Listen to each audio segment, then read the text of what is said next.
নবী আমার গুড়া হইয়া দুই নাতিকে পিঠের মধ্যে উঠাইলেন।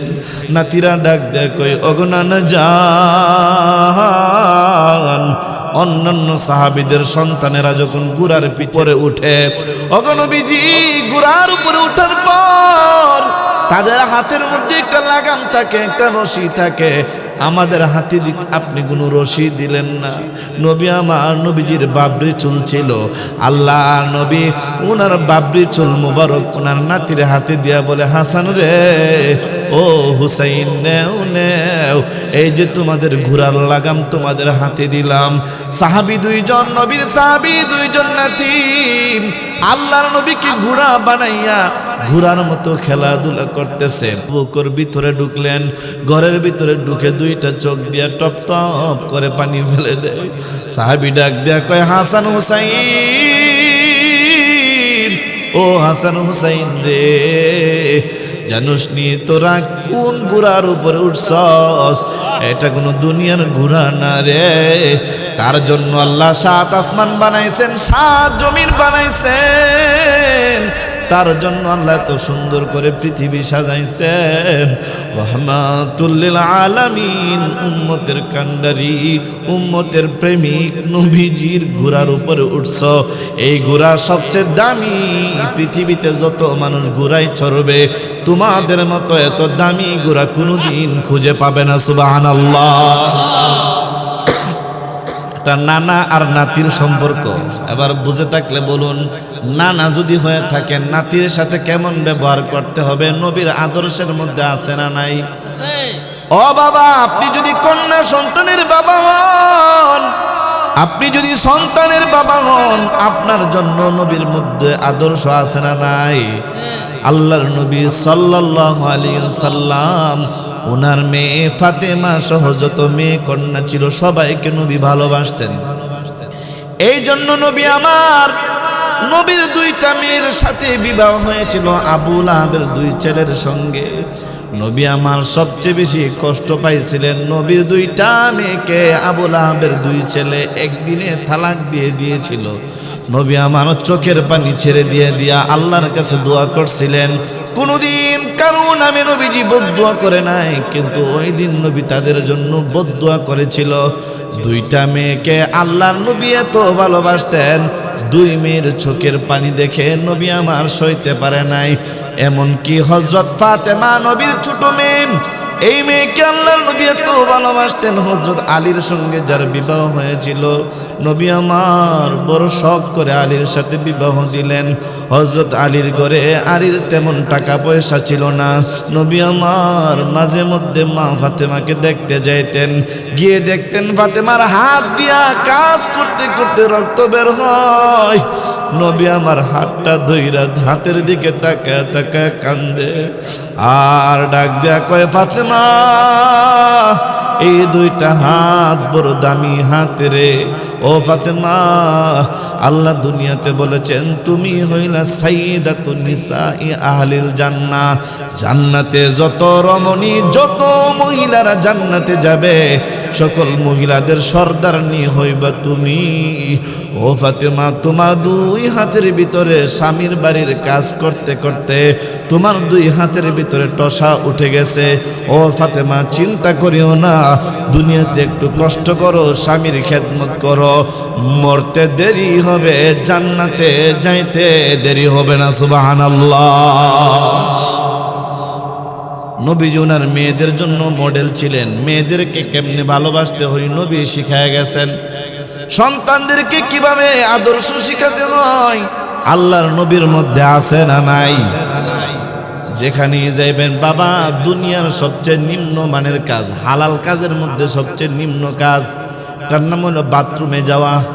আমরা তো শরমে মানুষের কাছে বাথরুম উচ্চারণ করতে চাই না, এই জন্য আমরা কই ওয়াশরুম। ওয়াশরুম বলি, বাথরুম বলি না, লেফটিন বলি না, টাট্টি বলি না, আমরা বলি ওয়াশরুম। ফ্যাশন করে বলি ওয়াশরুম, বাথরুম মানুষের সামনে বলতেই চাই না। কই গেছিলাম, বাথরুম থেকে আইছিলাম, এটা মুখ দিয়ে উচ্চারণ করতে চাই না। অথচ এই বাথরুমে গেলেও ইবাদতের সওয়াব আল্লাহ লিখে দেয় যদি বাথরুমে যাওয়াটা আমার নবীর আদর্শ মতে হয়। ঠিক কিনা বলেন? তাই না? শুনেন, নবীর আদর্শ মেনে যদি বাথরুমে যান, বাথরুমে যাওয়ার সময় যদি আপনি একটা দোয়া আছে এই দোয়াটা পয়রা যদি যাইতে পারেন, আর বাথরুমে যাওয়ার সময় কোন পা দিয়া যাইতে হয়? বাম পা দিয়া যাইবেন আর দোয়াটা পড়বেন, আল্লাহুম্মা ইন্নী আউযু বিকা মিনাল খুবুসি ওয়াল খাবাইস। এই ছোট্ট একটা দোয়া পয়রা নবীর সুন্নত, আর একটা সুন্নত বাম পা দিয়া যদি আপনি বাথরুমের ভিতরে যাইতে পারেন, আল্লাহর নবী বলেন, উম্মত তুমি 10 মিনিট যদি বাথরুমের ভিতরে থাকো, 15 মিনিট যদি তোমার প্রয়োজন থাকে বাথরুমের ভিতরে, শোনো আমি নবীর সুন্নত মেনে যদি বাথরুমে যাও, বাথরুমের ভিতরে যতক্ষণ অবস্থান করলা, আবার বাহির হওয়ার সময় নবীর সুন্নত ডান পা দিয়া বের হইলেন, এবং আলহামদুলিল্লাহিল্লাযী আযাবা আনিল আযা ওয়া আফানি, এই ছোট্ট একটা নবীর সুন্নতের দোয়া আছে, পয়রা নিলেন। আল্লাহর নবী বলেন, আমার আল্লাহ তোমার আমল নামাই যতক্ষণ তুমি বাথরুমে ছিলা ততক্ষণ পর্যন্ত তোমার আমল নামাই নেক আমলের সওয়াব লিখে দেন। আপনি নফল নামাজ পড়লে যে সওয়াব হইতো, নবীর সুন্নত মেনে বাথরুমে গেল আল্লাহ আপনার আমল নামে সেই সওয়াব দেন। সুবহানাল্লাহ বলেন। ও বাবা, শুধু তাই না, একটু পরে গিয়ে ঘুমায় যাবেন। আল্লাহর নবী বলেন, মান সাল্লা সালাতাল ইশা ফাকা আন্নামা কামা নিসফাল লাইলি। যে ব্যক্তি, আমি নবীর আদর্শ এশারের নামাজ পড়া, এটা নবীর আদর্শ কিনা? ফিকহের দৃষ্টিতে কয়েকটা স্তর আছে, ফরজ, ওয়াজিব, সুন্নত, মুস্তাহাব। তবে ফরজ, ওয়াজিব, সুন্নত, মুস্তাহাব সবগুলোই নবীর আদর্শের মধ্যে পড়ে। যে ব্যক্তি নবীর আদর্শ এশারের নামাজটা পড়িয়া, আল্লাহর নবী বলেন তুমি ঘুমায় গেলা, তুমি যেন অর্ধরাত পর্যন্ত দাঁড়ায় দাঁড়ায় নফল নামাজ পড়লা। সুবহানাল্লাহ। ওরে ও পান করার ভাড়ায় আমার ঘরে থেকো না বসে, ওরে ও পান করার ভাড়ায় আমার ঘরে থেকো না বসে, দিলের খোরাক যাও নিয়ে যাও মাহফিলেতে এসে। মা বোনেরা আর চায়ও না মোবাইলের ছবি, ওরে মা বোনেরা আর চায়ও না মোবাইলের ছবি, রোজ হাসরে শাফাত তোমায় করবেন না মোর নবী, রোজ হাসরে শাফাত তোমায় করবেন না মোর নবী। জলদি করে প্রস্তুতি নাও বয়ান শোনার লাগি, ও বাবা জলদি করে প্রস্তুতি নাও বয়ান শোনার লাগি। দিলের কানে শুনলে বয়ান পাল্টাবে জিন্দেগি বাবা, দিলের কানে শুনলে বয়ান পাল্টাবে জিন্দেগি। মা বাবা আত্মীয় স্বজন আছে যার কবরে, ওরে মা বাবা আত্মীয় স্বজন,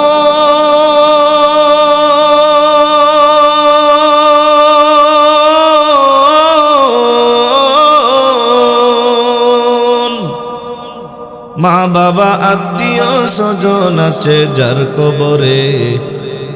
মাহফিল শেষে করো দোয়া তোমরা তাদের তরে, মাহফিল শেষে দোয়া করো তোমরা তাদের তরে।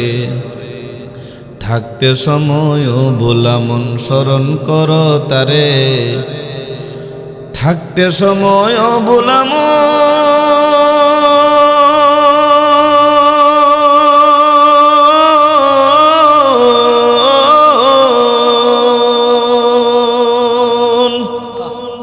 থাকতে সময় ভোলা মন স্মরণ করো তারে। যিনি দয়া করে মায়া করে বানাইলেন তোমারে, যিনি দয়া করে মায়া করে বানাইছেন তোমারে। আলহামদুলিল্লাহ। মহান করুণাময় কৃপানিদান প্রজ্ঞাময় পরাক্রমশালী আজিজ করিম রব্বুল আলামিন এর দরবারে অসংখ্য অগণিত শুকরিয়া জ্ঞাপন করছি, যে রব্বুল আলামিন আমাদেরকে সারা বাংলাদেশের অন্যতম ঐতিহ্যবাহী জেলা কুমিল্লা জেলার নাঙ্গলকোট থানার প্রাচীনতম জনপদ পানকরা কেন্দ্রীয় ঈদগাহের উদ্যোগে সকল মরহুমদের স্মরণে ওয়াজ উরদুয়ার মাহফিলের বর্তমান অধিবেশনে আমাদেরকে উপস্থিত থাকার তৌফিক দান করেছেন সেই রবের দরবারে শুকরিয়া জ্ঞাপন করছি। সবাই বলে আলহামদুলিল্লাহ। আমাদের পক্ষ থেকে লাখো কোটি দুরূদ আর সালাম আমাদের প্রিয় নবী কলিজান নবী সাইয়্যিদুল মুরসালিন ইমামুল মুত্তাকিন রহমাতুল লিল আলামিন উম্মতের কান্ডারি রহমতের ভান্ডারি হযরত মুহাম্মদ সাল্লাল্লাহু আলাইহি ওয়াসাল্লামের রওজাতারে আল্লাহ তাআলা পৌঁছায় দেখ। সবাই বলে আমিন। সম্মানিত উপস্থিতি, একটু খেয়াল করবেন, আজকের মাহফিলে আসতে পেরে আপনারা খুশি না বেজার? যারা যারা খুশি আমার দিকে তাকায় বলেন খুশি না বেজার? চেহারা দিকে বুঝতে হবে খুশি না বেজার। শেষ পর্যন্ত থাকবেন না ভাগবেন? কে কে ভাগবেন দুইটা হাত তোলেন। বুঝছেন না, নতুন নতুন ভাগবো বলে বেড়া চাচা ভাগবেন? ও বুঝিন। শেষ পর্যন্ত কে কে থাকবেন দুইটা হাত তোলেন। লিল্লাহি তাকবীর। কোরআন সুন্নাহর আলো, নবীর সুন্নাহর আলো, নারায়ে তাকবীর। আল্লাহ তাআলা কবুল করুক। সবাই বলে আমিন। স্লোগান দিছি নবীর সুন্নাহর আলো। এখন এই মুহূর্তে আমরা যারা এখানে উপস্থিত আছি লক্ষ মানুষ লাগবে না, নবীর একটা সুন্নত আমরা আজকের মাহফিল সার্থক হবে যদি একটা আমল আমরা প্র্যাকটিক্যালি করতে পারি। একটা গুরুত্বপূর্ণ সুন্নত আছে, সেটা হলো দিনী মজলিসে হুজুরের কাছাকাছি এসে বসতে হয়। একজন মুসল্লি আর একজনের সাথে লেগে লেগে বসতে হয়। আমার যেই বাবা সামনে এসে বসবেন আমি দোয়া করব আল্লাহ আমার ওই বাবাকে আরশে আজিমের নিচে ছায়া দান করেন। সবাই বলে আমিন। নবীর সুন্নতটা যে জিন্দা করবেন আল্লাহ তাআলা যেন নবীর হাতে হাউজে কাউসারের পানি পান করায় দেন। মাশাআল্লাহ। সবাই বলে আমিন। মাশাআল্লাহ মাশাআল্লাহ। এলেম অর্জন করতে হয় চিনা বসিনা। আমি আপনাদেরকে দেখব চিনব। আরেকদিন যেন কুমিল্লা হঠাৎ দেখা হলে চিনি যে হুজুর আপনি আমাদের এখানে গিয়েছিলেন, এরকম সামনাসামনি বসতে হবে। নবীজি সব সাহাবীদেরকে চিনতেন, সাহাবীরাও নবীজিকে চিনতেন, ঠিক কিনা? আমরা যারা আসছি মাশাআল্লাহ একটা সুন্নত পালন করছি, সামনে আসছি। আল্লাহ তাআলা আপনারা দেখায় দিয়েছেন আপনারা আপনাদের আরামের থেকেও আমাদের নবীর সুন্নতকে বেশি ভালোবাসেন, ঠিক কিনা বলেন? প্রথমে আমরা একটা ইলম অর্জন করব, 3 জায়গায় ফাঁকা রাখতে নাই। বলেন কয় জায়গায়? মাশাআল্লাহ 3 জায়গায় ফাঁকা রাখতে নাই। এটা আমি বয়ানের শেষে আবার ইন্টারভিউ নিতে পারি যে কয় জায়গায় ফাঁকা রাখতে নাই। বলেন কয় জায়গায় ফাঁকা রাখতে নাই? এর মধ্যে এক জায়গা হলো দ্বীনি মজলিস, যেখানে কোরআন হাদিসের কথা হয়, সেখানে ফাঁকা রাখলে শয়তান মাঝখানে ঢুইকা দুই মুসল্লির মন অন্যদিকে ডাইভার্ট করে ফেলার সম্ভাবনা আছে। এই জন্য মাঝখানে ফাঁকা রাখতে নাই। 2 নাম্বার, নামাজের কাতারে একজন মুসল্লি আরেকজনের সাথে লেগে লেগে দাঁড়াতে হয়, ফাঁকা রাখতে নাই। ফাঁকা রাখলে মাঝখানে শয়তান ঢুকিয়া দুই মুসল্লির নামাজকে বিনষ্ট করার সম্ভাবনা আছে। 3 নম্বর জায়গায় হলো যারা বিয়ে করছেন, আপনাদের জন্য ভাবির সাথে ছোটখাটো বিষয় নিয়ে ঝগড়া হয়েছে, লবণ নিয়া, মরিচ নিয়া, মশারি টানানি নিয়া, কোয়েল নিয়া, বাজার নিয়ে ঝগড়া হয়েছে। তাহলে কতক্ষণ গুসা দিয়া থাকবেন? রাত্রে ঘুমাইতে গেছে খাটের উত্তর কোনায় একজন, দক্ষিণ কোনায় একজন, মুড অফ। এই গুসা কইরা 3 দিন পর্যন্ত জামাই বউ কথা কই না। কই দিন? জামাই বউর মাঝখানে শয়তান ঢুইকা রাত্রে জামাইরে ধোঁকা দেয়। এ বাঙ্গা গাড়ি নিয়ে আর কত চলবি? 10 বছর তো হয়েছে, এবার এটারে পাল্টা বিয়ে আর একটা কর, দরবার একটা লাগা, পরে আমি বুঝবো। আর বউরে কই বাদাইমার সংসার তো মোটামুটি 20 বছর করছো, শান্তি তো পাইলে না, এবার বাবার বাড়িতে গিয়ে একটা দরবার লাগা, ঠিক কিনা বলেন?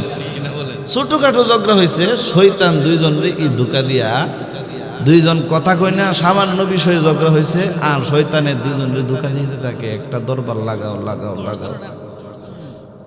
এই জন্য 2 জনের ছোটখাটো বিষয় নিয়ে ঝগড়া হয়েছে।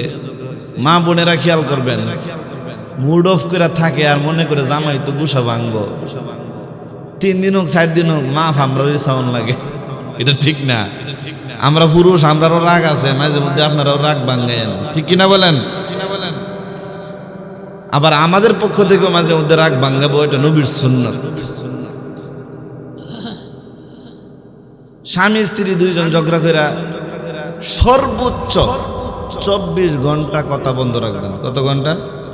24 ঘন্টার ভিতরে রাগ মিঠাইয়া ফেলবেন, যা হয়েছে সব শেষ। তাহলে আর শয়তান সহজে ধোঁকা দিতে পারবে। আমি এক বেচারার রিক্সায় উঠছি, এই বেটা আমার দিকে, হুজুর জামাই বউ দুইজনে ঝগড়া করে কতদিন গুসা করে থাকা উচিত? আমি কই আমার বয়ান তো এটা 24 ঘন্টার বেশি থাকা ঠিক না, 24 ঘন্টার ভিতরে রাগ ভেঙে ফেলা উচিত। কই হুজুর আমার এক চাচা আছে, আমার চাচির সাথে 20 বছর যাবত কথা কই না। কত বছর? আমি কই 20 বছর, এটা আবার কেমনে সম্ভব? জামাই বউ একসাথে আছে কিন্তু 20 বছর কথা কই না। তো আমি যে গেলাম 20 বছর কথা কই না, জীবতের দরকার নাই। হুজুর আল্লাহর মার জীবত আছে 6 জন। কয়জন? এই 20 বছর কথা কই না কিন্তু মাঝখান দিয়ে জীবত হয়েছে কয়জন? 6 জন সন্তানের বাপ। আমি কই মাশাআল্লাহ, এটা তো সুন্দর একটা টেকনিক, এই টেকনিকটা আমারও শিখাই দিন, কারণ আমারও বউ আছে, মাঝে মধ্যে গুসা হয়। গুসা হইলে যেন মানে এমন গুসা দিতে পারে, টেকনিকটা শিখাই দেন। কি টেকনিক, কোন সিস্টেমে তারা এভাবে 20 বছর ধরে আছে? হুজুর আছে একটা সিস্টেমে। আমার চাচাই যখন বারান্দায় খাইতে বসে, আমার চাচি সরাসরি কথা কই না, না কয়া কয় বারান্দার ডাইল লাগবো নি। কি কয়? বারান্দার ডাইল লাগবো নি জিগা, কিন্তু আমার চাচারে ডাক দিয়া জিগা না যে অমুকের বাবা আপনার ডাইল লাগবো নি। এইভাবে কথা বলতে বলতে 20 বছর কাটায় দিছে, নাউজুবিল্লাহ কই না। জামাই বউ কথা বন্ধ রাখা কতদিন গুসা করে থাকা উচিত? 24 ঘন্টার ভিতরে রাগ ভেঙ্গে ফেলা উচিত, কারণ ফিতনার জামানা। এই জামানায় দুইজনের সংসারকে বিনষ্ট করে দিতে পারে। মা বোনেরা শুনবেন, মাশাআল্লাহ আমরা যারা ভিতরে আসছি, আমরা তো নবীর সুন্নত একটা পালন করলাম, সামনে এসে বসলাম। এখন যারা বাহিরে আছে হেরার কোনো সুন্নতের কোনো প্রয়োজনই নেই। আছে? কারণ হেরার তো আসলই নেই, সুন্নত মানবো কেমনে? যদি সুন্নত মানতে চাই তারাও আমাদের সাথে সামিল হতে হবে, ঠিক কিনা বলেন? বাহিরে জাত আমাদের যে ভাইরা আছে, আল্লাহ যেন ওনাদেরকে আমাদের সাথে সামিল হওয়ার তৌফিক দান করেন, সবাই বলে আমিন। আর যাদের ভিতরে 100% ইমানের পাওয়ার আছে, এরা কখনো কোরআনের কথা শোনার পরেও এদিক সেদিক দোকানপাটে ঘোরাফেরা করতে পারে। 100% চার্জ থাকলে দৌড়ায় মাহফিলে এসে বসে যাবে, ঠিক কিনা বলেন? আপনাদের দিকে যারা সাপ ধরে, এদেরকে কি বলে? সাপুরে বা সাপুরিয়া। এক এলাকার এক লোক গেছে সাপুরিয়ার কাছে, গিয়া বলে, ভাই আমার বাড়িতে কয়েকদিন যাব সাপের আওয়াজ শোনা যায়, আপনি একটু আসেন, আমার সাপটা বের করে দিয়া যান। সাপুরের ব্যক্তি 2 জন সহকারী নিয়ে তার বাড়িতে গেছে সাপ তোলার জন্য। গিয়ে 1 ঘন্টা বিন বাজাইলো, মাগার গর্ত থেকে সাপ উঠে না। সাথে 2 জন সহকারী আছে, একজনকে বললো তুমি 1 ঘন্টা বাজাও, হে বেড়াও 1 ঘন্টা বাজাইলো, সাপ তো আর উঠে না। আরেকজন ছিল সহযোগী, তারে বললো তুমিও বাজাও, সেও 1 ঘন্টা বাজাইলো, সাপ তো উঠে না। অবশেষে এই বেটা বললো কুদাল নেও। কুদাল চিনেননি? মাটি কাটার যে যন্ত্র, কুদাল নেও। কুদাল নিছে, গর্ত করছে, কুইরা দেখে 3 ঘন্টা বিন বাজাইলাম, গর্ত দেখে তো সাপ ওঠে না। কারণ যে সাপ, এটার ভিতরে কোনো বিষ নাই, ধুরা সাপ। কি সাপ? ধুরা সাপ বৈশা রয়েছে। সাপরে মাথায় হাত দিয়ে 3 ঘন্টা না 3 বছর বিন বাজাইলো, এই সাপ গর্ত থেকে উঠবে না। যাদের ভিতরে ইমানের পাওয়ার না, এদের কাছে 3 ঘন্টা না 3 বছর ওয়াজ করলো এখানে আইনা বসানো সম্ভব না, ঠিক কিনা বলেন? আর যাদের ইমানের পাওয়ার আছে, এরা দৌড়ায় এসে বসে যাবে, ঠিক কিনা? আল্লাহ তাআলা আমার ওই ভাইদেরকে আমাদের সাথে শামিল হওয়ার তৌফিক দান করুক, সবাই বলে আমিন। আমি আপনাদের সামনে সূরাতুল আহজাবের 6 নম্বর আয়াত তেলাওয়াত করেছি। আল্লাহ বলেন, النبي أولى بالمؤمنين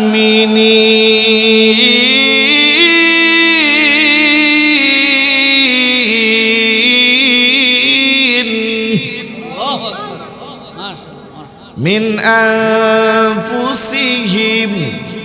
আল্লাহ বলেন আন্নাবিয়্যু, নবী এটা নাকেরা শব্দ, আর আন্নাবী নাকেরা শব্দের শুরুতে যখন আলিফ লাম যুক্ত হয় তখন মারেফা করে, নির্দিষ্ট নবীকে বোঝায়। নবী মানে আদম নবী থেকে নিয়ে আমাদের নবী পর্যন্ত যে কোনো নবীকে বুঝাইতে পারে। কিন্তু নবী শব্দের শুরুতে যখন আলিফ লাম যুক্ত হলো, আন্নাবী মানে আমাদের নবীকে বোঝাইলো। আন্নাবী আই মুহাম্মদ সাল্লাল্লাহু আমাদের নবীর নামটা কেউ জবান বন্ধ রাখবে না, সবাই শুদ্ধ করে বলেন মুহাম্মাদুর রাসূলুল্লাহ সাল্লাল্লাহু। অনেক এলাকায় বিশেষ করে উত্তরবঙ্গের দিকে কাদিয়ানি বেশি, বিভিন্ন বাতিল ফেরকা বেশি, এরা নবীজির নামটা শুদ্ধ করে ভালো করে বলতে পারে না, অনেকে অনেকভাবে বলে। আল্লাহ বলেন মুহাম্মদ সাল্লাল্লাহু আলাইহি সাল্লাম আউলা, তিনি প্রিয়, বিল মুমিনিন আই ইনদাল মুমিনিন, মুমিনদের নিকট প্রিয়। কতটুকু? মিন আনফুসিহিম, মুমিনদের জানের থেকেও প্রিয়। আপনারা যারা আছেন আপনারা দেখায় দিয়েছেন আপনাদের আরামের থেকেও নবী প্রিয়, ঠিক কিনা? আমাদের জানের থেকেও আমাদের নবী প্রিয়, ঠিক কিনা? নবীজিও বলেন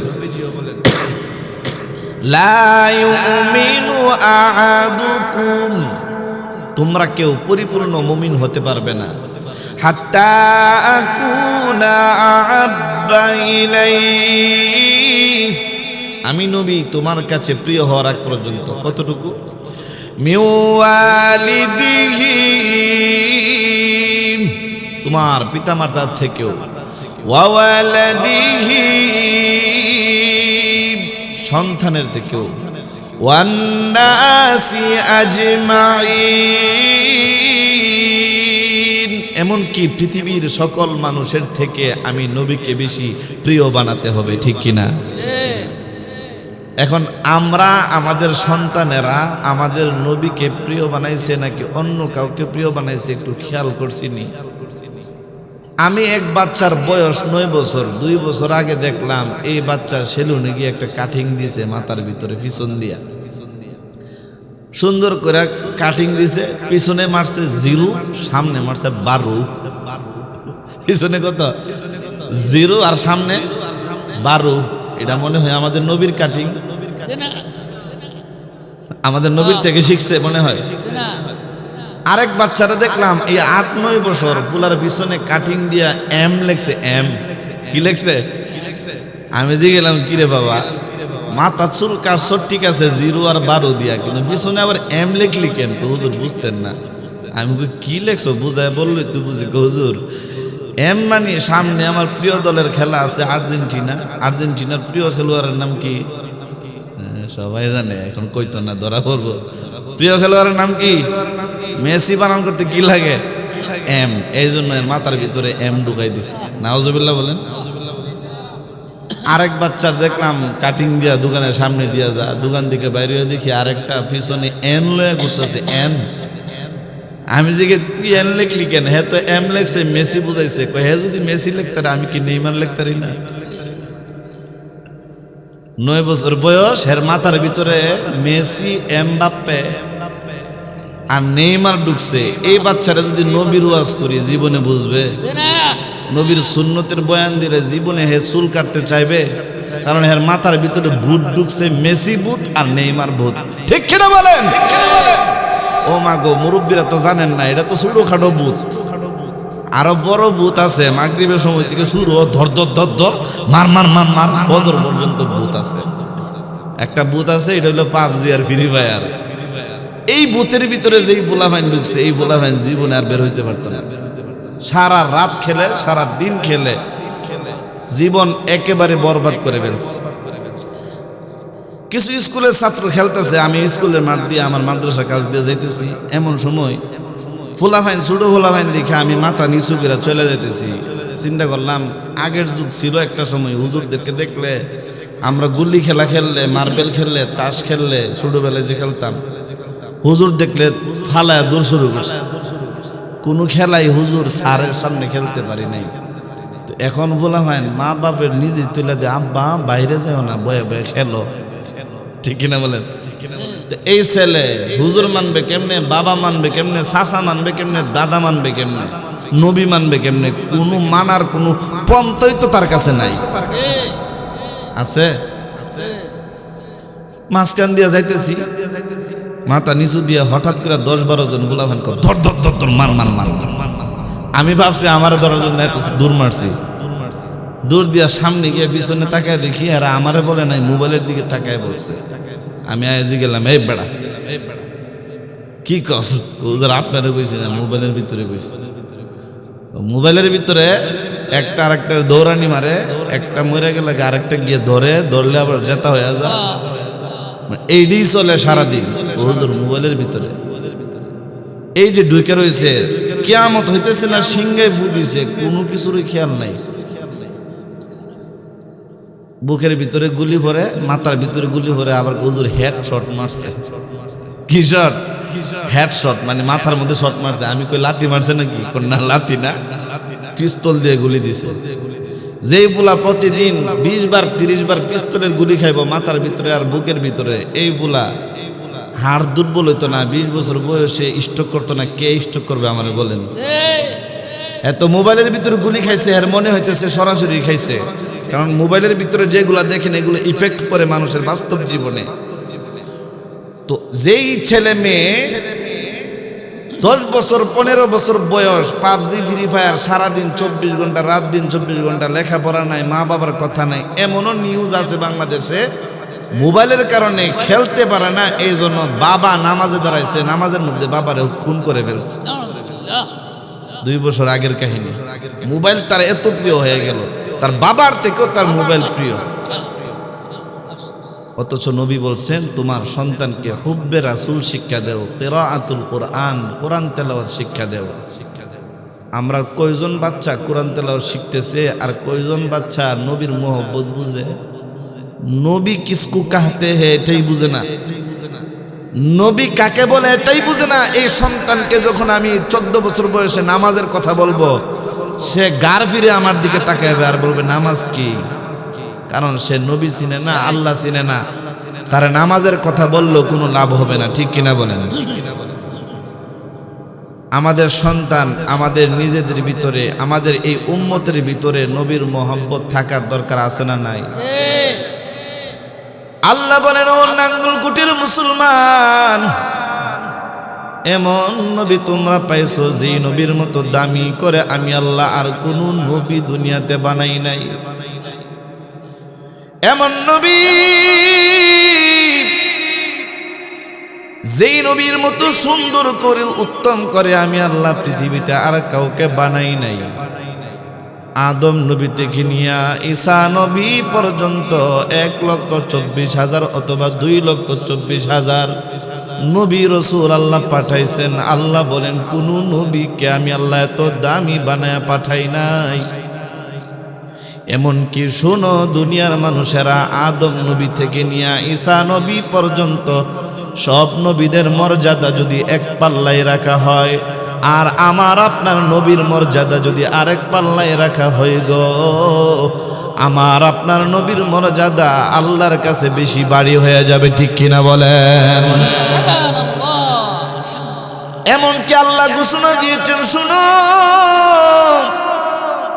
কোন নবীকে তোমরা ভালোবাসতে চাও না, কোন নবীর সুন্নত তোমাদের ভালো লাগে না, এমন নবী তোমরা পাইছো রে।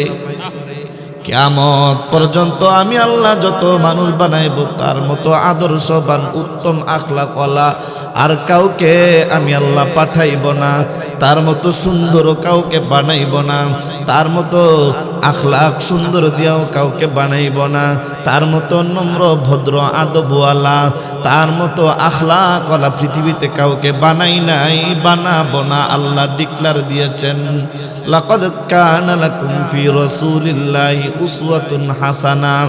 শুনো, আল্লাহ তাআলা কোন পয়গম্বরের ব্যাপারে বলেন নাই এই পয়গম্বরের মধ্যে আমি তোমাদের জন্য আদর্শ রেখেছি। আল্লাহ বলেন তোমাদের জন্য আদর্শ রেখেছি মুহাম্মদের ভিতরে। মুহাম্মদ সাল্লাল্লাহু আলাইহি ওয়াসাল্লামকে অনুসরণ করলে তোমার দুনিয়াও সুন্দর, আখিরাত সুন্দর হয়ে যাবে। ঠিক কিনা বলেন? আপনি হতে পারেন মুরব্বী, আমার নবীও ছিলেন মুরব্বী।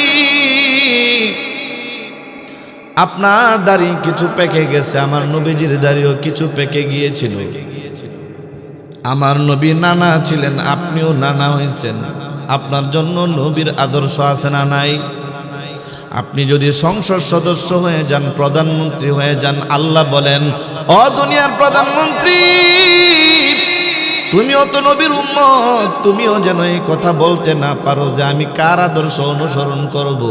এই জন্য আমার আপনার মালিক দয়া করে মায়া করে আমার আপনার নবীকে শেষমেশ সংসদ সদস্য বানাইছেন, সংসদের প্রধান বানায় দিয়েছেন, যাতে করে রাষ্ট্রপ্রধানও আমার নবীকে অনুসরণ করতে পারেন। সুবহানাল্লাহ।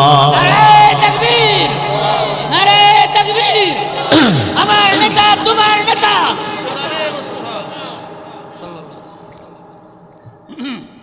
একটু খেয়াল করে দেখেন, অনেকে মনে করে হুজুরদের জন্য রাজনীতি না, তবে হুজুররা পৃথিবীর মধ্যে সবচেয়ে সুন্দর রাজনীতি করেছেন।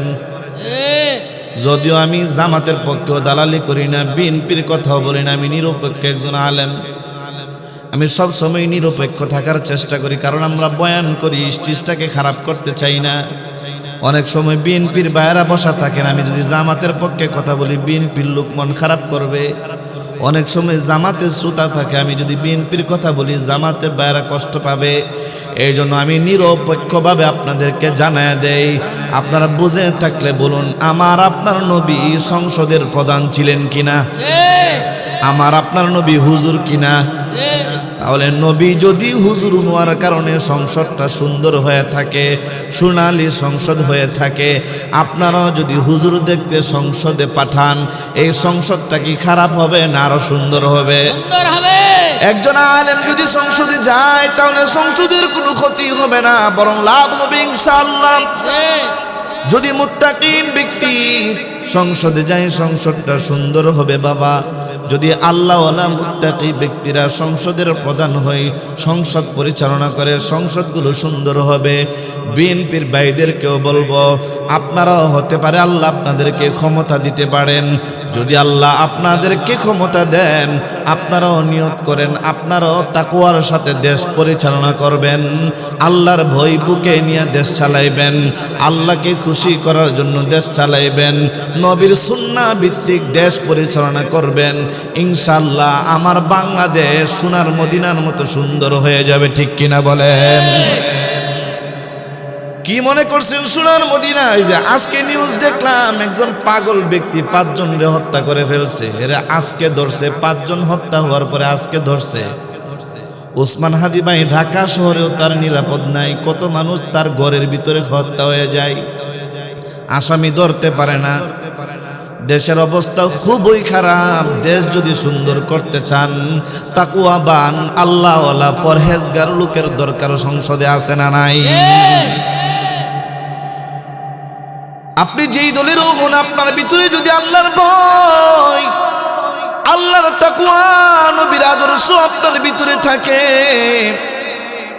সংসদ সুন্দর হবে, সংসদের আলোচনা সুন্দর হবে, আপনার ব্যবহার সুন্দর হবে, আপনার থানার মানুষ আরামে থাকবে, আপনার থানার মানুষ আপনার প্রশংসা করবে। মানুষ যখন প্রশংসা করবে, ফেরেশতারা আপনার প্রশংসা করবে। ফেরেশতারা যখন প্রশংসা করবে, আমার আল্লাহ নিজে আপনার প্রতি খুশি হয়ে যাবেন। ঠিক কিনা বলেন? এই জন্য আমাদের নবী সংসদের প্রধান ছিলেন। সংসদের যিনি প্রধানমন্ত্রী হবেন, প্রধান থাকবেন, আপনার জন্য আমার নবীর মধ্যে আদর্শ আছে। আপনি যদি নানা হন, তাহলে নাতিদের সাথে কেমন ব্যবহার করতে হয়। আমার আপনার নবী হাসান হুসাইন এবং নবীজির অন্যান্য নাতি নাতনিদের সাথে সুন্দর ব্যবহার করে করে নবী দেখায় দিলেন, এইভাবে নাতি নাতনিদের সাথে সুন্দর ব্যবহার করতে হয়। ঠিক কিনা বলেন? আমার নবীর নাতি হাসান আর হুসাইন যখন নবীজির কাছে বাইনা করতেন, ওগো নবীজি, ও আমার নানা জান, অন্যান্য সাহাবীরা ওনাদের সন্তানদেরকে গুড়া কিনে দেয়, ওনাদের সন্তানদেরকে খেলনা কিনে দেয়।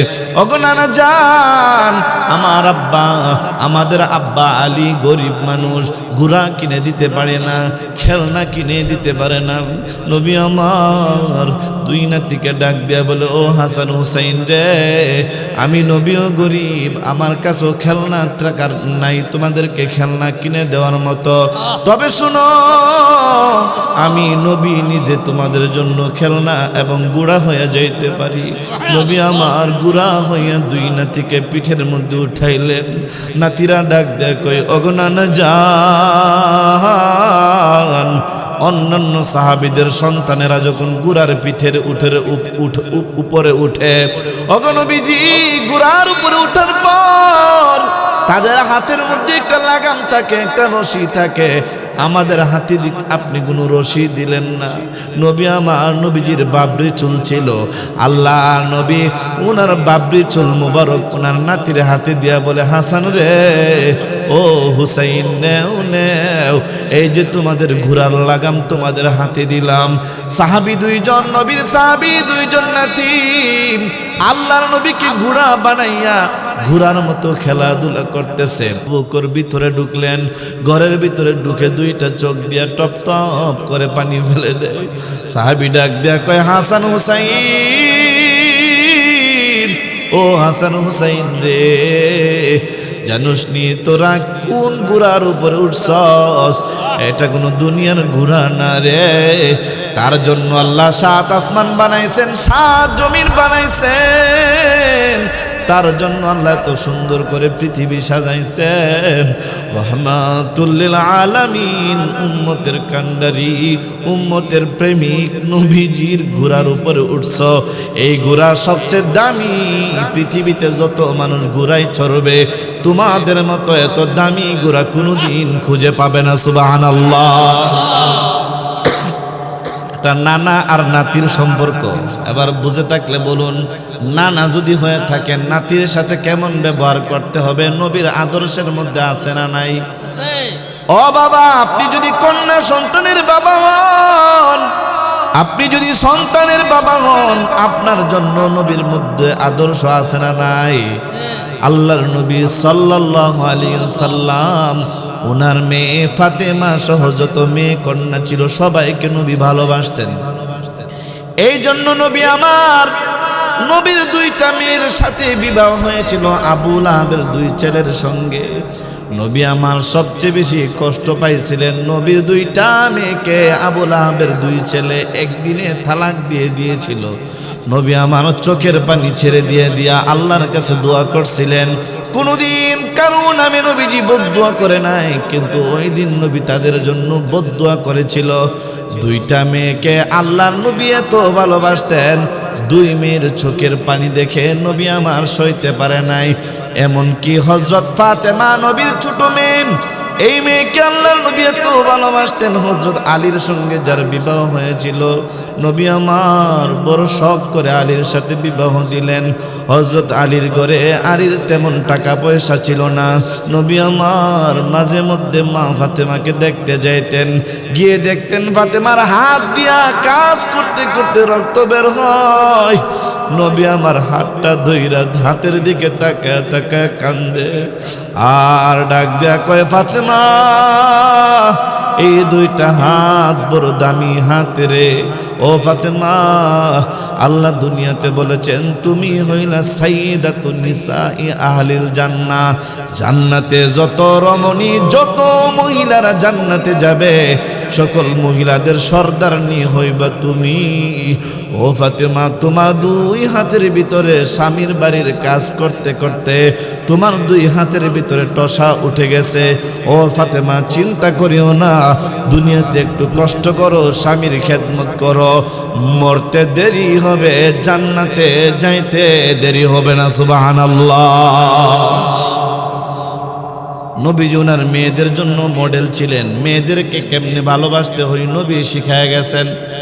সন্তানদেরকে কিভাবে আদর্শ শিখাতে হয় আল্লাহর নবীর মধ্যে আছে না নাই?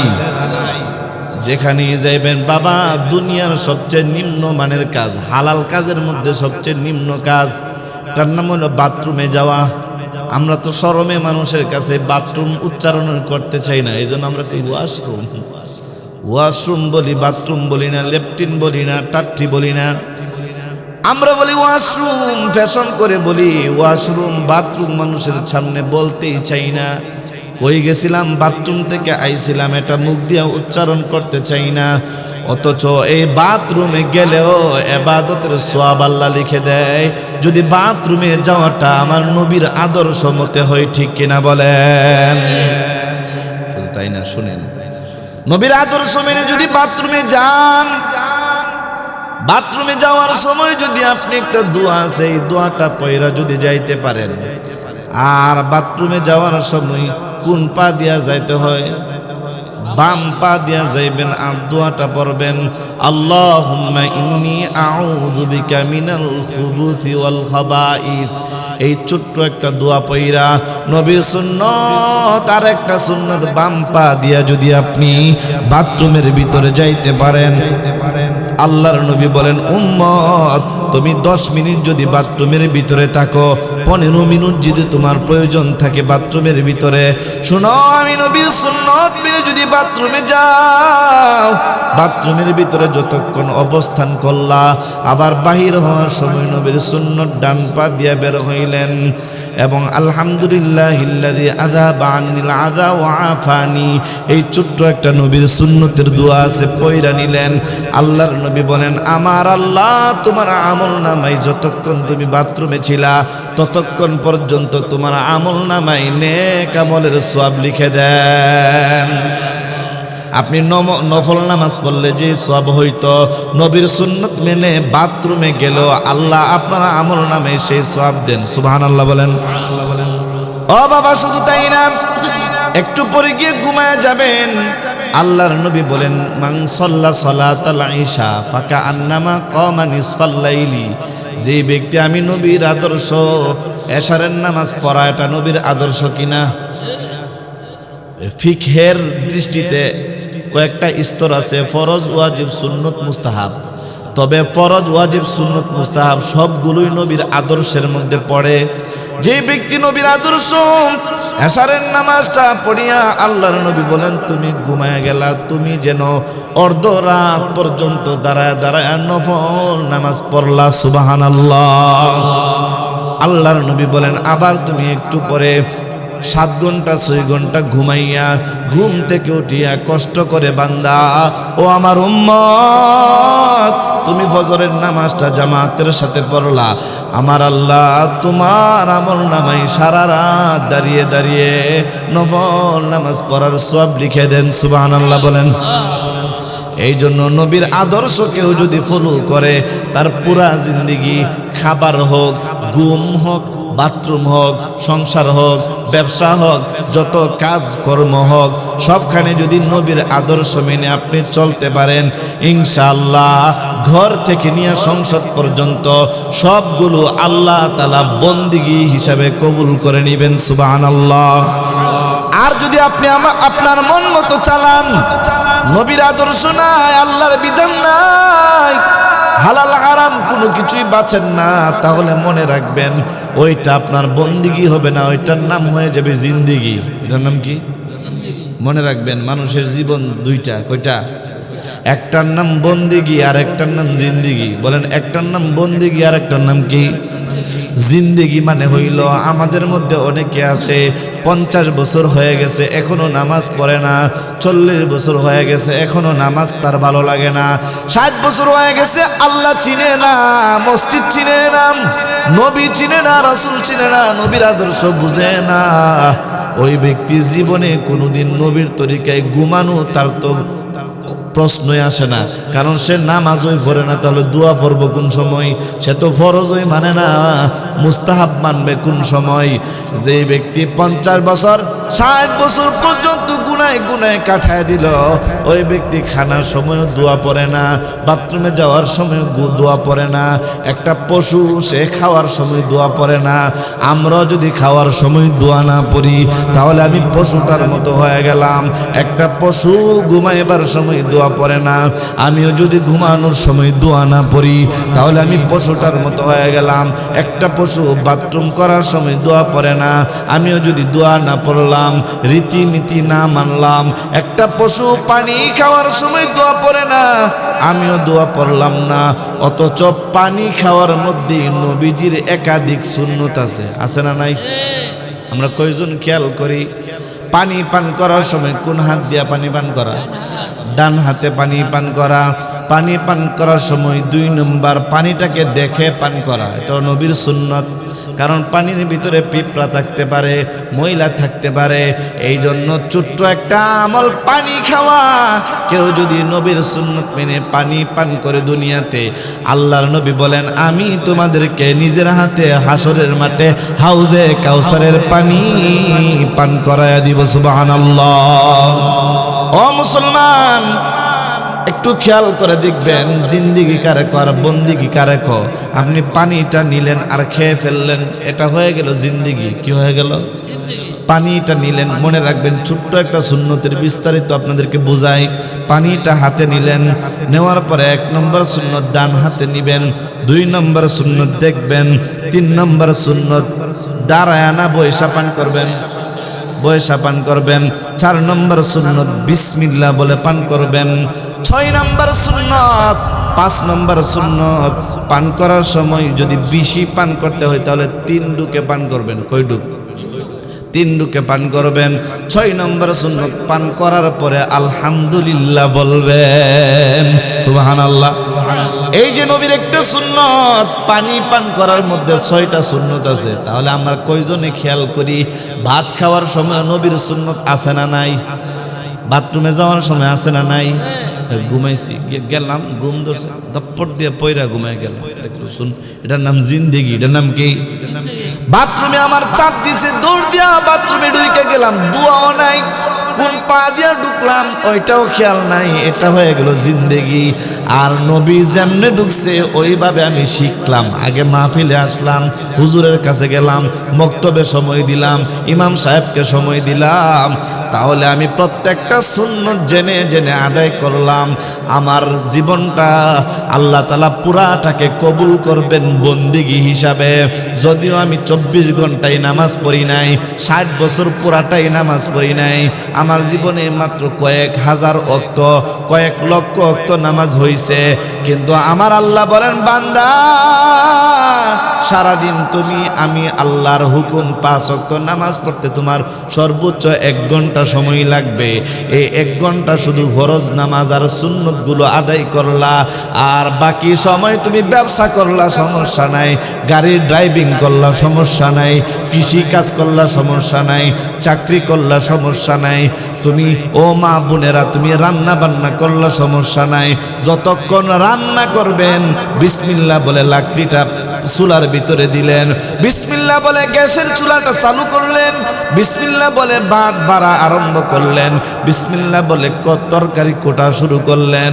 ও মা, নবীজি বলেন যতক্ষণ পর্যন্ত তুমি দুনিয়ার কাজ করতেছ তোমার এক্সট্রা কোনো জিকির করতে হবে না।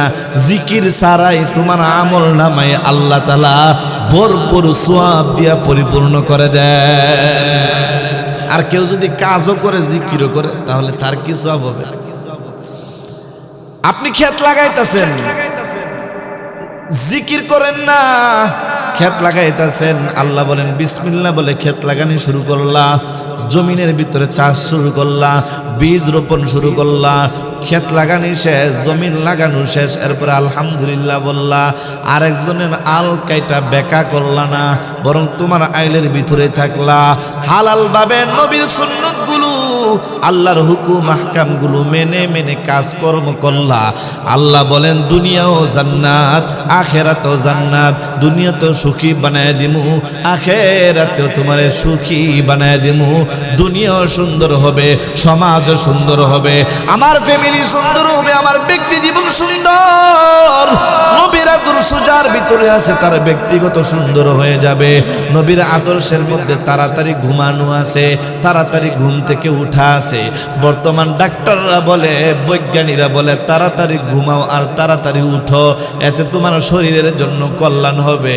কিন্তু আমরা হাতে মোবাইল ধরায় দিছে, আমরা বন্ধু বান্ধব বানায় দিছে, আমরা আড্ডা মারতে মারতে সারা রাত কাটায় ফেলিস, সকালবেলা ঘুমাই, 12টা বাজে ঘুম থেকে উঠি, ঠিক কিনা বলেন? এই জন্য আমাদের স্বাস্থ্য খারাপ হইতে থাকে, আমাদের মধ্যে নবীর সুন্নতের অনুসরণ নাই, আমাদের মধ্যে ব্যক্তিগত জীবনে নবীর সুন্নাহ নাই। আল্লাহর নবী বসে বসে পানি পান করতেন, আমরা দাঁড়ায় পান করি। বিজ্ঞান বলে যারা দীর্ঘ সময় পর্যন্ত দাঁড়ায় দাঁড়ায় পানি পান করবে তাদের কিডনি অচল হয়ে যাওয়ার সম্ভাবনা আছে, কারণ পানি যে পান করি এই পানিগুলো দুই কিডনির মধ্যে পৌঁছে। আমি যখন দাঁড়ায় পান করি তাহলে একটা কিডনিতে পানি যায় আর একটাতে ঠিক মতো যায় না, এইভাবে দুই কিডনির ব্যবধানের কারণে একটা সময় দেখা যায় কিডনি একটা ড্যামেজ হয়ে যাওয়ার সম্ভাবনা আছে। ও বাবা, নবীর সুন্নাত বসে বসে প্রস্রাব করা, কিন্তু ইহুদি খ্রিস্টানরা আমাদের সন্তানদেরকে এমন প্যান্ট পরায় দিছে বসার কোনো সুযোগই নাই, ঠিক না? আরো তো কিছু ফ্যান আছে বা হাঁটুর দিকে সিরা, আমি কো বাবারে ফ্যান কিছু বাবার টাকা দিয়ে হাঁটুর দিকে সিরা কেন? এটা ফ্যাশন কি? এটা বললে মডেল, হাঁটুর দিকে সিরা মুসলমানের সন্তান, এটাকে ফ্যাশন না, এটা জাহান্নাম। ও মুসলমানের সন্তান, হাঁটু দেখানো, হাঁটু বের করে রাখা এটা ফরজ তরক করার গুনাহ, কবিরা গুনাহ হয়। অথচ তুমি দোকান থেকে প্যান্টই কিনছো, তোমার হাঁটু দেখা যায়, তোমার কোমরের নিচ দিয়ে দেখা যায়, তোমার পেটের দিক থেকে নাভি দেখা যায়। তোমার 24 ঘন্টা যতক্ষণ পর্যন্ত মানুষ তোমার নাভি দেখবে, তোমার পিছনের অংশ দেখবে, তোমার নাভির নিচের অংশ যতক্ষণ মানুষ দেখবে ততক্ষণ তোমার আমলনামায় কবিরা গুনাহ হবে। তোমার হাঁটুর উপরের অংশ যত মানুষ দেখবে আল্লাহ তাআলা তোমার আমলনামায় তত পরিমাণ গুনাহ লিখে দিবে, ঠিক কিনা বলেন?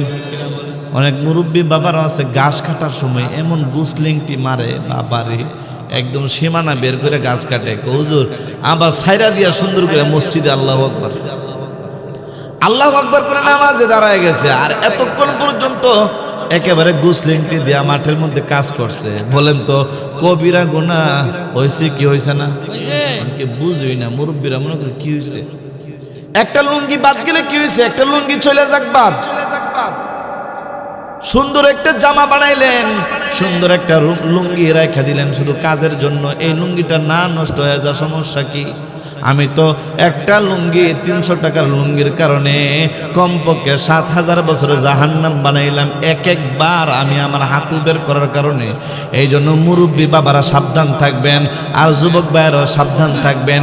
এমন প্যান্ট পরব না যেই প্যান্ট পরলে ফরজ ডাকা যায় না, ঠিক কিনা? এই জন্য সব জায়গায় নবীর সুন্নত আছে। পানি পান করতে নবীর সুন্নত, কাজ করতে গেলে নবীর সুন্নত, ব্যবসা করতে গেলে নবীর সুন্নত, ব্যবসার মধ্যেও নবীর সুন্নত আছে না নাই? ঘুমাইতে গেলেও নবীর সুন্নত আছে না নাই?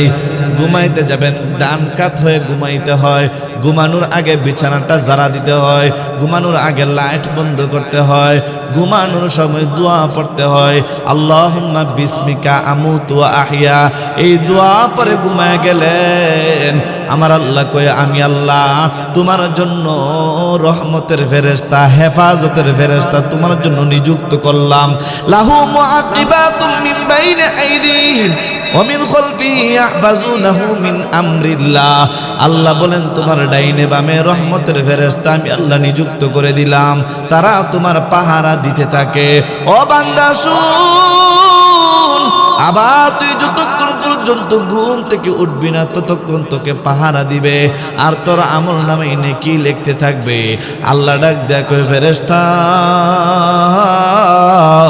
ও ফেরেশতা তোর আমল নামায় যতক্ষণ পর্যন্ত ঘুম থেকে না উঠবে ততক্ষণ পর্যন্ত তোমরা সওয়াব লিখতে থাকো। ফেরেশতা ডাক দেখো, আল্লাহ তোমার বান্দা ঘুমায়, তোমার বান্দা তো সুবহানাল্লাহ পড়ে না, তোমার বান্দা তো না, ওগো আল্লাহ তোমার বান্দা তো নাক টেনে টেনে ঘুমাইতেছে। আল্লাহ ডাক দেয়া কই, ও ফেরেশতা আমার বান্দা দোয়া পরে ঘুমাইছিল নি? আল্লাহ ঘুমাইছিল। আমার বান্দা ডান কাত হয়ে নবীর সুন্নাত মেনে ঘুমাইছিল নি? বলে আল্লাহ ঘুমাইছিল। আমার বান্দা ঘুম থেকে উঠা আবার দোয়া পড়ছিনি? পড়ছে। আল্লাহ বলেন সুতরাং আমার নবীর সুন্নত মেনছে, সে মাহফিলের মধ্যে শুনছিল আমার নবীর সুন্নত মেনে যদি ঘুমায়, যতক্ষণ ঘুমাইবে আমি আল্লাহ তার আমল নামায় নেকি দিব। ও ফেরেশতা, আমার বান্দাকে নৈরাশ করবি না, 7 ঘন্টা ঘুমাইছে সমস্যা নাই, এশা পড়ছে আর ফজর পড়ছে, আমার নবীর সুন্নত মেনে ঘুমাইছে, সুতরাং তারা আমল নামায় দাঁড়ায় দাঁড়ায় নফল নামাজ পড়লে যেই সওয়াব, তারা আমল নামায় সেই সওয়াব তুমি লিখে দাও। সুবহানাল্লাহ। আর বান্দা যখন গুনাহ করে তখন আল্লাহ ডাক দেয়া কয়, ও ফেরেশতা, আমার বান্দা গুনাহ করার নিয়ত করছে, সাবধান, আমার বান্দা এখনো গুনাহ করে নাই, এখনো গুনাহটা লিখবি না, আমার বান্দার দিকে একটু তাকায় দেখ, আমার বান্দা গুনাহটা করেনি। ও বাবা, আমার আল্লাহ অপেক্ষা করে বান্দার দিকে তাকায় থাকে, বান্দারে আমি আল্লাহ তোরে বড় ভালোবাসি, ও বান্দা আমি আল্লাহ তোর দিকে তাকায় থাকি, তুই নি আমি আল্লাহরে ভয় করস, আমি আল্লাহরে ভালোবাসে গুনাহ থেকে বেঁচে থাকস। ও বান্দা জানোস নি আমি আল্লাহর তো কোনো লাভ নাই, তোর দিকে তাকায় থাকি তোর লাভের জন্য। বান্দারে আমি আল্লাহর ছেলে নাই, আমি আল্লাহর মা নাই, বাবা নাই, আমি আল্লাহর কেউ জন্ম দেই নাই, আমি আল্লাহ কাউরে জন্ম দেই নাই। ও বান্দা, আমার আপন শুধু আমার বান্দারা। বান্দারে এই জন্য তো দুনিয়াতে গুনাহ করলে, দুনিয়াতে অপরাধ করলে পুলিশেরা তোমারে খুঁজে তোমাকে গ্রেফতার করার জন্য, ও বান্দা তোমাকে শাস্তি দেওয়ার জন্য খুঁজে। আর আমার আল্লাহ ডাক দেয়া কইয়া আইয়ুহাল্লাযীনা আমানু তুবু ইলাল্লাহ, ও বান্দা আমি তোর শাস্তি দেওয়ার জন্য খুঁজি না, বান্দারে আমি মালিক তোকে মাফ করার জন্য খুঁজি। আয় আয় আয়, এখনো সময় আছে, আমার নবীর আদর্শ মেনে মেনে আমি আল্লাহর স্মরণ কর। ও বান্দা, তোর 60 বছর নামাজ পড়স নাই, 70 বছর গুনাহ করছ, 70 বছর পর্যন্ত জিন্দেগি চালাইছ, বন্দিগির খেয়াল করো নাই। ও বান্দা, এখনো সময় আছে, যদি জিন্দেগিরে বন্দিগি বানাইতে পারো, প্রত্যেকটা আমলের মধ্যে প্রত্যেকটা কাজের মধ্যে আমার নবীর সুন্নাত ঢুকাইতে পারো, আমি আল্লাহ তোমার জীবনের সব গুনাহগুলো নেকি দিয়া পরিবর্তন করে দিব। সুবহানাল্লাহ। কোন নবী? যেই নবীর আমরা অনুসরণ করি না, কিন্তু নবী ঠিকই আমাদেরকে দেখে নাই। নবীজি 7 বার দোয়া করছেন উম্মতের জন্য, সাহাবীদের জন্য নবী একবার দোয়া করেন। সাহাবীরা বলেন, নবী আমরা আপনার জামানায় আছি, আপনি আমাদের জন্য একবার দোয়া করতেছেন। নবী কই, সাহাবীরা রে, তোমরা আমারে দেখা দেখা ঈমান আনছো, কিন্তু আমার একদল উম্মত যারা কিয়ামতের আগে পৃথিবীতে আসবে, আমি নবীর পরে জিন্দেগিতে দুনিয়াতে আসবে, ও সাহাবীরা তারা আমাকে কোনোদিন দেখবে না, কোনোদিন দেখে নাই, আমি নবীরে না দেখা আমার ভালোবাসায় তারা ঈমান আনবে, আমি নবীর জন্য জান দিয়ে দেওয়ার জন্য প্রস্তুত থাকবে, আমি নবীর সুন্নতগুলো মানার চেষ্টা করবে, সব কাজে আমি নবীরে খুঁজবে। ও সাহাবীরা, যারা আমি নবীরে না দেখে দেখে ঈমান আনবে, আমি নবী যদি তাদের জন্য না কাঁদি, তাদের জন্য দোয়া না করি, কার জন্য করব? এই জন্য জিব্রাইল আলাইহিস সালাম নবীজি যখন মেরাজ থেকে দুনিয়াতে আসছেন, আল্লাহর নবী মেরাজ থেকে দুনিয়াতে আসার পরে মক্কায় ছিলেন আরো 2 বছর, মক্কা থেকে আবার মদিনায় গেলেন, মদিনায় ছিলেন 10 বছর, মোট 12 বছর দুনিয়াতে ছিলেন। আল্লাহর নবীর চোখের মধ্যে সব সময় পানি লেগে থাকতো। জিব্রাইল বলেন, নবী সব সময় আপনার চোখের কোণায় কেন পানি দেখি? নবী আমার ডাক দেয়া কই, জিব্রাইল আমি যে জাহান্নাম দেখে আসছি রে, ও জিব্রাইল আমার উম্মত যদি ওই জাহান্নামে যায়, আমি নবী সইতে পারবো না। আমার চোখের সামনে আমার উম্মত যদি জাহান্নামে যায়, আমি নবী সইতে পারবো না। উম্মতের মায়ায় আমার চোখে পানি। ও বাবা, জিব্রাইল সব সময় বলতেন, নবী গো এত কেন কাঁদেন, উম্মতের জন্য এত কেন কাঁদেন? ও বাবা, নবী আমার দুনিয়ার জমিনেও উম্মতের জন্য কেঁদেছেন, এখনো নবী আমার রওজা পাকে উম্মতের জন্য কাঁদেন। হাসরের মাঠেও নবী আমার উম্মতের জন্য কাঁদবেন। বাবা গো একটু খেয়াল করে শুনবেন, নবী আমার উম্মতের জন্য কিভাবে কেঁদেছেন। কখনো উম্মতকে নবীজি বদদুয়া দেন নাই।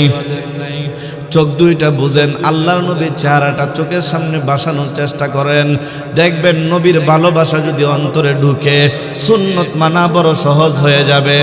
ও বাবা, আল্লাহর নবী সাল্লাল্লাহু আলাইহি ওয়াসাল্লামের বয়স যখন 51 বছর, নবুয়তের 10ম বছর শেষ, 51 বছর চলে, ওই বছরটাকে বলা হয় আমুল হুজুন। নবী উম্মতের জন্য পেরেশানিগ্রস্ত হয়ে গেলেন। আল্লাহর নবীর একজন চাচা ছিলেন আবু তালেব। কি নাম? লোকটা ছিল কাফের, কিন্তু মনটা ছিল ভীষণ ভালো, নবীকে ভীষণ ভালোবাসতেন। আল্লাহর নবী সাল্লাল্লাহু আলাইহি ওয়াসাল্লামের বয়স যখন 51 বছর চলে, নবীজির চাচা আবু তালেব, লোকটা ছিল কাফের কিন্তু নবীর চাচা, নবীরে বলো ভালোবাসতেন। আবু জাহেল, উতবা, সাইবা আল্লাহ নবীকে যখন মারতে যায়, আবু তালেব নবীজির সামনে দাঁড়ায় যায় আর বলে, আবু জাহেল, আমি আবু তালেব যতদিন দুনিয়ায় আছি রে, আমার বাতিজা মোহাম্মদকে মারবা দূরের কথা, আমার বাতিজার গায়ে একটা ফুলের টুকাও দিতে দিব না। এইভাবে নবীজির সামনে দাঁড়ায় দাঁড়ায় আবু তালেব নবীজিকে পাহারা দিত। ও বাবা, হঠাৎ একদিন এই রজব মাসে নবীজির চাচা আবু তালেব দুনিয়া থেকে বিদায় হয়ে গেল। নবী আমার আসমানের দিকে তাকায় তাকায় চোখের পানি ছেড়ে দিয়া কান্দে। ওগো আল্লাহ, ও মালিক, তোমার কুদরত বুঝা বড় দায়। আল্লাহ গো, দুনিয়াতে আসার আগে আমার আব্বা আব্দুল্লাহর হারাইলাম। আল্লাহ, জীবনে কোনোদিন আব্দুল্লাহর চেহারা দেখি নাই, আমার বাবার চেহারা দেখি নাই। ও মালিক, দুনিয়াতে আসার পরে আমার বাবা হারানোর ব্যথা বলে গিয়েছিলাম আমার মা আমিনাকে পাইয়া।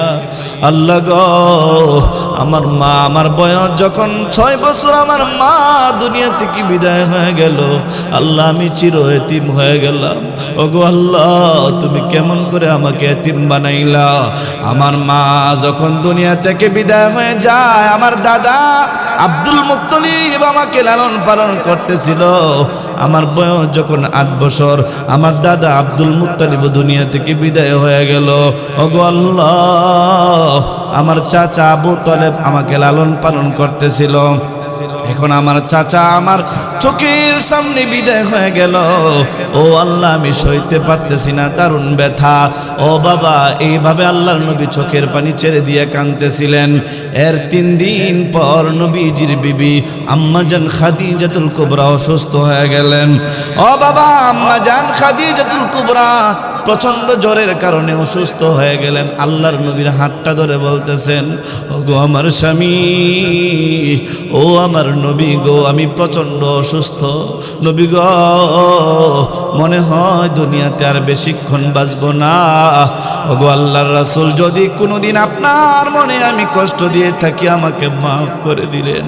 নবী আমার চোখের পানি ছেড়ে দিয়ে কান্দে আর বলে, খাদিজা, এরকম কথা বলিও না। ও খাদিজা, তুমি যদি দুনিয়া থেকে বিদায় হয়ে যাও, আমি কেমন করে সহ্য করব।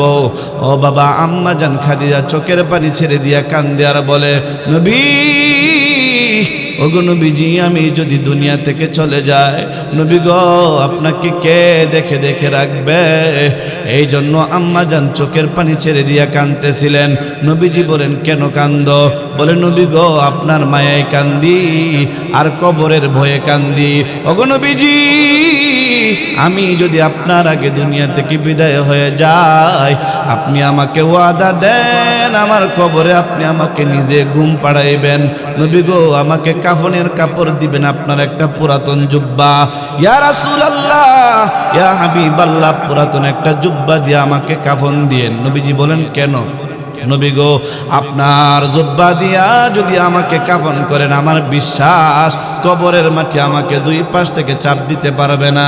নবীজি বলেন, ঠিক আছে, আমার আগে দুনিয়া থেকে বিদায় হয়ে গেলে তোমার এই আরজি পূরণ করা হবে। আল্লাহর নবীর বিবি খাদিজা বলেন, ওগো নবীজি, আমি যদি দুনিয়া থেকে বিদায় হয়ে যাই, দুই নাম্বার আপনি আমার কবরের পাশে দাঁড়ায় থাকবেন। সব সাহাবীরা যখন বাড়িতে চলে আসবে আপনি আমার কবরের পাশে দাঁড়ায় থাকবেন, কারণ আমি মুনকার নাকিরের সওয়ালের জবাবকে বড় ভয় পাই। আম্মা জান খাদিজা নবীজির দুঃখের বছর আল্লাহর নবীর চোখের সামনে বিদায় হয়ে গেলেন। নবী আমার আম্মা জান খাদিজাকে নবীজি একটা জুব্বা দিয়া কাফন করলেন, কবরে শোয়াইলেন। নবী আমার কবরের পাশে দাঁড়ায় দাঁড়ায় কান্দেন। আবু বকর নবীজির হাত ধরে টান দেয়, ওগো নবীজি এইভাবে কেন কান্দেন? নবী আমার ডাক দেয়া কই, আবু বকর রে 25 বছর পর্যন্ত আমি এই খাদিজার সাথে সংসার করছি, কোনোদিন খাদিজা আমার মনে কষ্ট দেই নাই, কোনোদিন খাদিজার জন্য উফ শব্দ বলি নাই। এই খাদিজা আজকে দুনিয়া থেকে চলে গেছে, আমি কেমন করে সহ্য করব? খাদিজা কবরের আযাবকে ভয় পায়, মুনকার নাকিরের সওয়ালের জবাবকে বড় ভয় পায়। এই জন্য কবরের পাশে দাঁড়ায় আসি। নবী আমার কবরের পাশে দাঁড়িয়েছিলেন। আল্লাহ ঘোষণা দিলেন, নবী গো খাদিজার জন্য টেনশন করবেন না। খাদিজা আপনি নবীকে অনুসরণ করত, খাদিজা আপনি নবীকে ভালোবাসত, আপনি নবীর ভালোবাসার খাতিরে আমি আল্লাহ খাদিজার কবরের আযাব মাফ করে দিয়েছি। সুবহানাল্লাহ।